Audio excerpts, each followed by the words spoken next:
Baik, salam teman-teman dan Pak Wayan. Terima kasih untuk kesempatan yang diberikan kepada kami kelompok 4. Kami kelompok 4 akan mempresentasikan hasil diskusi kami tentang teori belajar humanistik.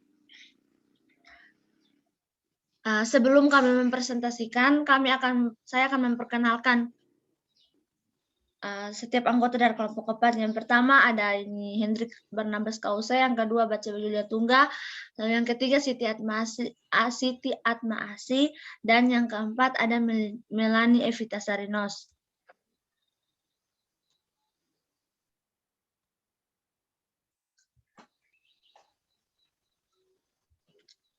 Pada materi yang pertama akan dibawakan oleh Kakak Melanie. Materi saya persilakan. Pengertian teori belajar humanistik. X.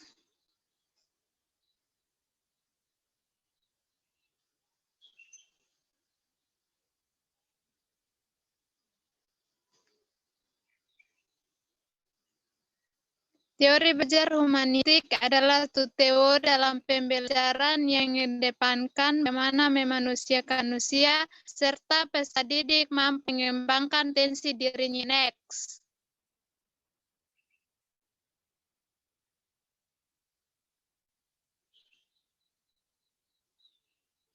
Talk teori humanistik. Next.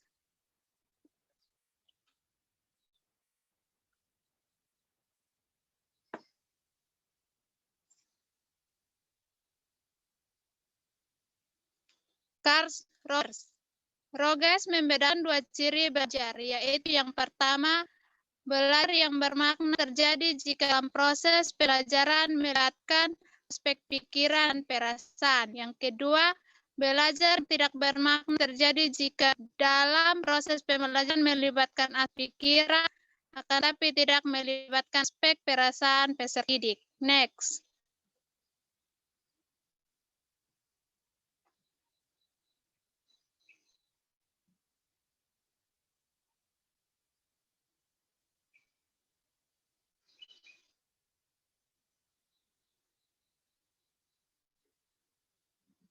Menurut Rogers, peran guru dalam kaitan belajar peserta didik menurut pandangan teori humanisme adalah sebagai fasilitator yang berperan aktif dalam yang pertama, membantu menciptakan iklim kelas yang kondusif agar peserta didik bersikap positif terhadap belajar. Yang kedua, membantu peserta didik untuk memperjelas tujuan belajarnya dan memberikan kebebasan pada peserta didik untuk belajar. Yang ketiga, membantu peserta didik untuk memanfaatkan dorongan dan cita-cita mereka sebagai kemampuan pendorong belajar. Yang keempat, menyediakan sebagai sumber belajar kepada peserta didik. Next.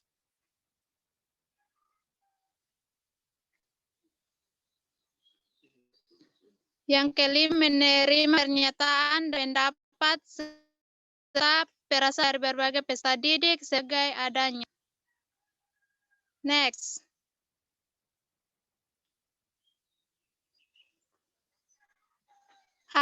Arthur Combs pendapat bahwa banyak guru memiliki kesalahan dengan asumsi bahwa peserta didik mau belajar apabila materi pelajarannya disusun dan disikan bagaimana misalnya. Padahal arti tidaklah menyentuh pada materi pelajaran itu. Hingga yang penting ialah bagaimana membawa si peserta didik untuk beroleh arti bagi pribadinya dari materi pelajaran tersebut menghubungkannya dengan kehidupannya. Next.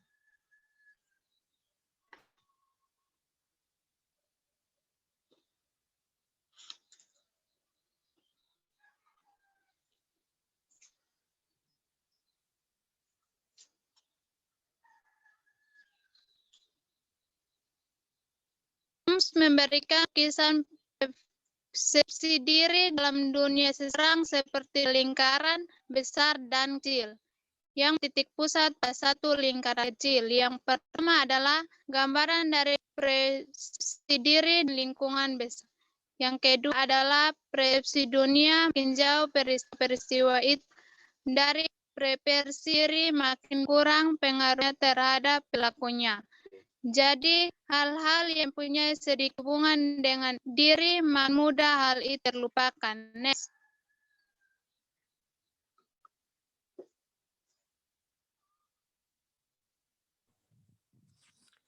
Oke, baik. Saya akan melanjutkan hasil presentasi kami mengenai prinsip-prinsip teori belajar humanistik. Next.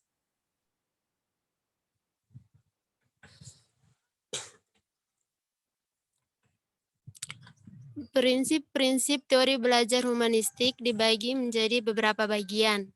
1. Manusia mempunyai belajar alamiah. 2. Belajar signifikan terjadi apabila materi pelajaran dirasakan siswa mempunyai relevansi dengan maksud-maksud sendiri. 3. Belajar yang menyangkut perubahan di dalam persepsi mengenai dirinya sendiri dianggap mengancam dan cenderung untuk ditolak. 4. Tugas-tugas belajar yang mengancam diri ialah lebih mudah dirasakan dan diasimilasikan apabila ancaman-ancaman dari luar itu semakin kecil. 5. Apabila ancaman terhadap diri peserta didik rendah, pengalaman dapat diperoleh dengan berbagai cara yang berbeda-beda dan terjadilah proses belajar. Next.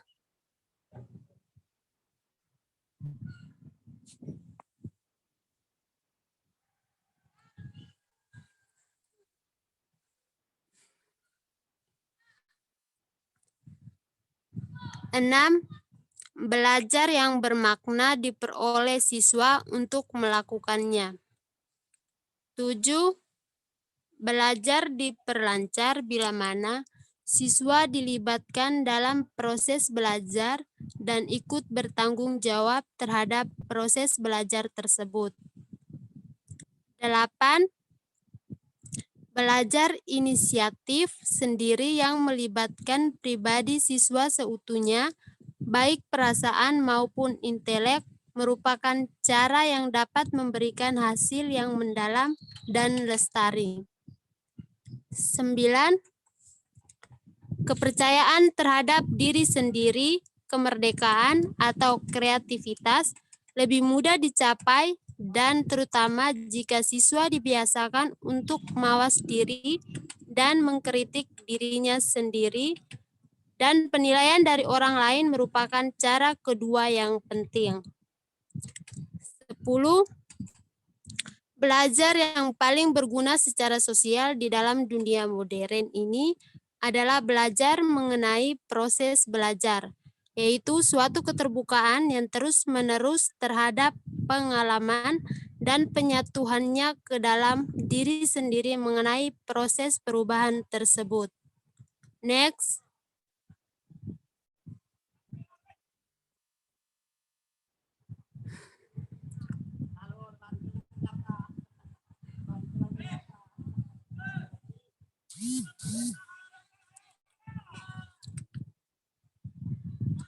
Roger sebagai ahli dari teori belajar humanistik mengemukakan beberapa prinsip belajar yang penting, yaitu 1. Manusia itu memiliki keinginan alamiah untuk belajar, memiliki rasa ingin tahu alamiah terhadap dunianya, dan keinginan yang mendalam untuk mengeksplorasi dan asimilasi pengalaman baru. 2. Belajar akan cepat dan lebih bermakna bila bahan yang dipelajari relevan dengan kebutuhan peserta didik. 3. Belajar dapat ditingkatkan dengan mengurangi acuan dari luar. 4.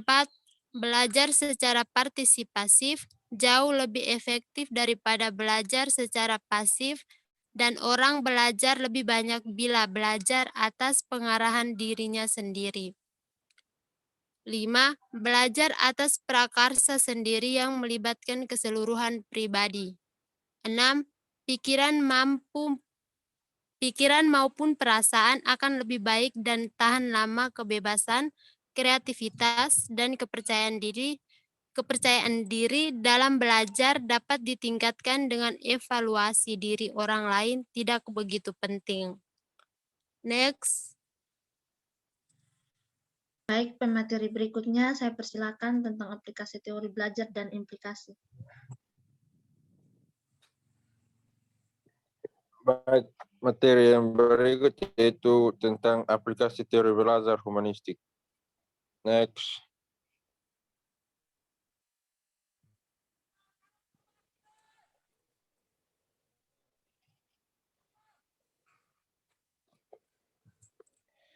Aplikasi teori belajar humanistik ini lebih menunjukkan pada roh atau spirit selama proses pembelajaran yang mewarnai metode-metode yang diterapkan. Peran guru dalam pembelajaran humanistik adalah menjadi fasilitator bagi peserta didik. Sedangkan guru memberikan motivasi, kesadaran mengenai makna belajar dalam kehidupan peserta didik.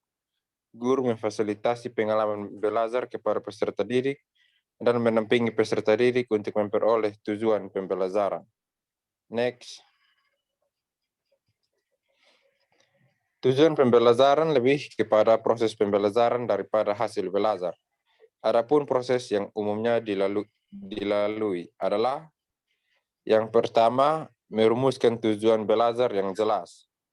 Yang kedua, mengusahakan partisipasi aktif peserta didik melalui kontrak belajar yang bersifat jelas, jujur, dan positif. Yang ketiga, mendorong peserta didik untuk mengembangkan kesanggupan peserta didik untuk belajar atas inisiatif sendiri. Next.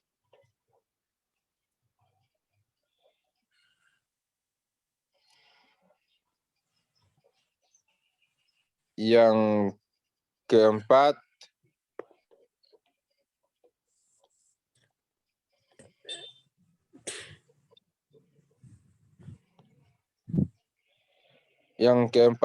mendorong peserta didik untuk PK berpikir kritis, memaknai proses pembelajaran secara mandiri.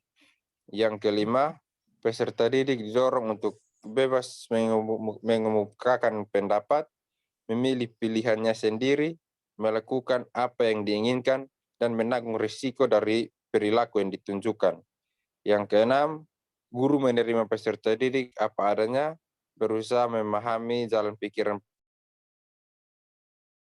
menilai secara normatif, tetapi mendorong peserta didik untuk bertanggung jawab atas segala risiko perbuatan atau proses belajarnya.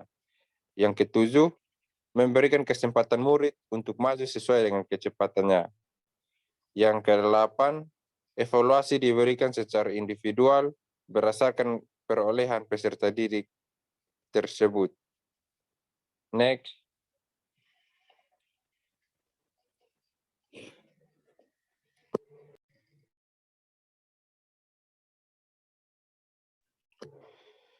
Yang berikutnya yaitu implikasi teori belajar humanistik. Next.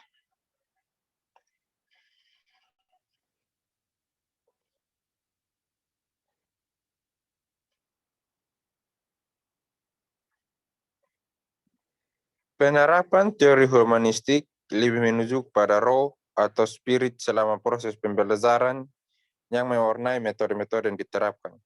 Jadi, peran guru dalam pembelajaran humanistik adalah menjadi fasilitator bagi para peserta didik, sedangkan guru memberikan motivasi, kesadaran mengenai makna belajar dalam kehidupan peserta didik.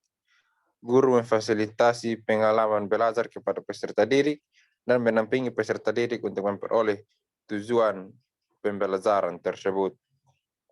Next.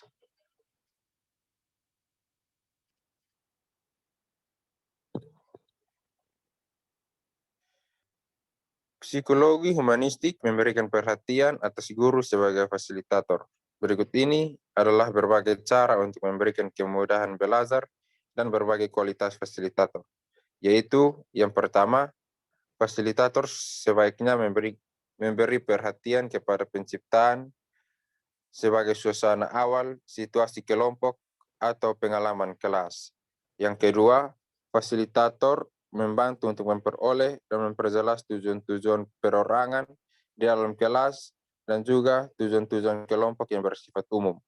Yang ketiga, dia mempercayai adanya keinginan dari masing-masing peserta didik untuk melaksanakan tujuan-tujuan yang bermakna bagi dirinya sebagai kekuatan pendorong yang tersembunyi dalam belajar yang bermakna tadi. Next.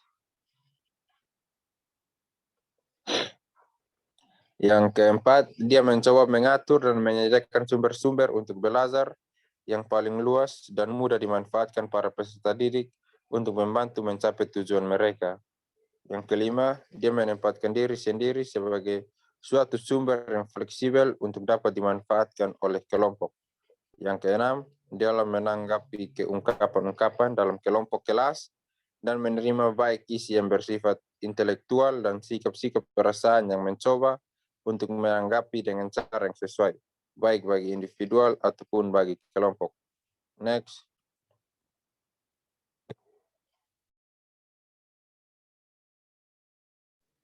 Yang ketujuh, bila mana cuaca penerima kelas telah mantap, fasilitator berangsur-angsur dapat berperan sebagai seorang peserta didik yang turut berpartisipasi sebagai anggota kelompok dan turut menyatakan pandangannya sebagai seorang individu seperti peserta didik yang lain.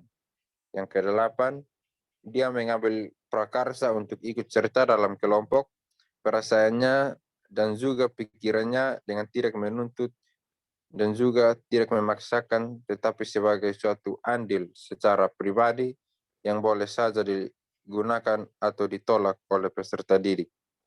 Yang kesembilan, dia harus tetap waspada terhadap ungkapan-ungkapan yang menandakan adanya perasaan yang dalam dan kuat selama belajar. Yang ke-10, di dalam berperan sebagai seorang fasilitator, pimpinan harus mencoba untuk mengenali dan menerima keterbatasan-keterbatasannya sendiri. Next.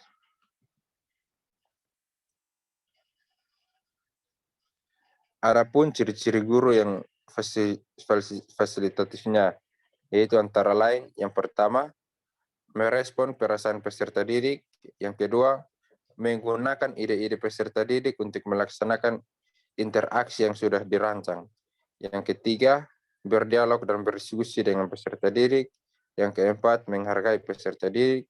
Yang kelima, kesesuaian antara perilaku dan perbuatan.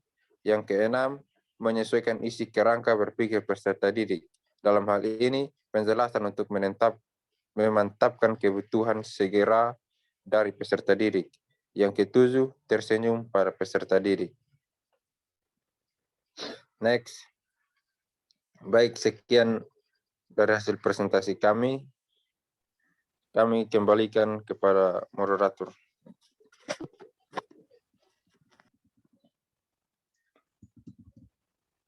Baik teman-teman, dan terima kasih banyak untuk teman-teman yang telah mempresentasikan materinya. Sebelum saya mengakhiri diskusi hari ini, saya akan memberikan kesimpulan bahwa humanistik menjadi alternatif antara behavioristik dan kognitistik sehingga lebih terkenal sebagai kekuatan ketiga. Teori ini menyatakan semua manusia lahir membawa dorongan untuk meraih sepenuhnya apa yang diinginkan dan berperilaku dalam secara konsisten menurut diri mereka sendiri. Nah, teori humanistik lebih mengedepankan sisi humanis manusia dan tidak menuntut jangka waktu bagi belajar mencapai pemahaman yang diinginkan. Teori tanduk lebih menekankan pada isi atau materi yang harus dipelajari daripada proses agar membentuk manusia seutuhnya. Proses belajar dilakukan agar pembelajar mendapatkan makna sesungguhnya dari belajar. Setiap pembelajar memiliki kecepatan belajar yang berbeda-beda sehingga keberhasilan belajar akan tercapai jika pembelajar dapat memahami diri dan lingkungannya. Sekian presentasi kami hari ini. Jika dalam presentasi tadi ada kata-kata yang kami ucapkan secara tidak sengaja menyinggung teman-teman yang lain dan Bapak dosen, kami mohon maaf. Sekian dan terima kasih.